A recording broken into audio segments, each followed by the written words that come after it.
최근 정부가 ISA 세제 개편안을 발표했는데요. 이해할 수 없다. 혜택만 없앤다고 국내 주식 할 것 같냐? 등 주식 커뮤니티와 2030을 중심으로 반발이 거세지자 정부는 결국 발표 나흘 만에 전면 재검토를 지시하는 쪽으로 말을 바꿨습니다. 도대체 어떤 문제가 있었을까요? 그리고 2023이 유독 예민하게 반응했던 이유는 무엇일까요?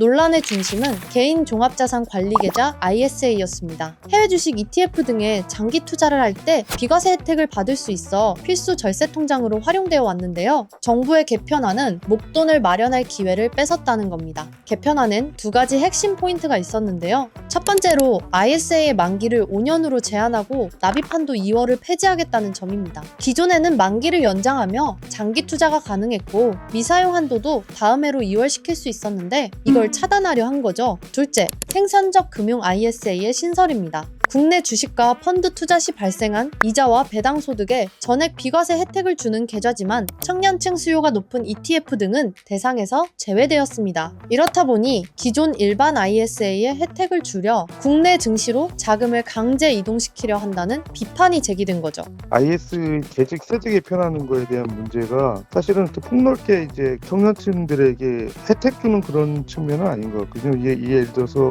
해외 투자를 제한한다든가 이런 것들이 사실은 선택의 어떤 자유가 있는데 굳이 그거를 국내에만 이렇게 하는 거에 대해서 문제가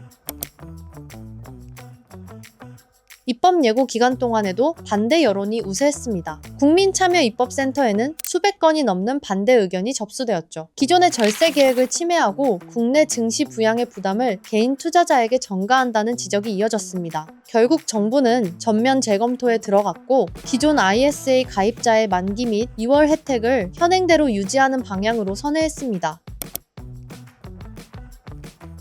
2030 세대가 이번 이슈에 빠르게 대응할 수 있던 이유는 무엇일까요? 레디코어란 개념이 새로운 트렌드로 자리 잡았기 때문입니다. 레디코어는 준비와 핵심의 합성어로 불확실한 경제 상황 속에서 철저한 계획과 검증을 통해 확실한 결과를 추구하는 생활 패턴을 의미하는데요. 전 세계적으로 경제가 불확실하고 AI가 급속도로 발전하면서 예측 불가능한 시대에서 생존력과 적응력을 높이기 위해 등장한 태도입니다. 이전에는 단순히 시간을 효율적으로 활용하기 위해 음식점 예약 플랫폼을 이용하거나 구독 서비스를 활용해 충동적인 소비를 줄이는 행위 정도에 그쳤다면 젊을 때부터 체계적으로 건강을 관리하고 노후를 위해 투자와 부동산에 관심을 가지는 등 미래의 불확실성에 대비하는 생활 전반을 레디코어로 해석하고 있습니다. 그래서 정부의 갑작스러운 제도 변경은 특히 청년층의 자산 운용 계획에 반발심을 샀고 커뮤니티 등을 중심으로 여론이 확산될 수 있었던 겁니다. 예전에는 인생은 한 번뿐이라는 생각으로 소비와 지출을 아끼지 않는 욜로족이 유행했다면 하루를 알차게 사는 갓생에서 미래를 대비하고 미래에 적응하기 위한 레디코어라는 신조어까지 등장했습니다. 미래에 대한 불안감 때문에 미래를 대비하는 세대,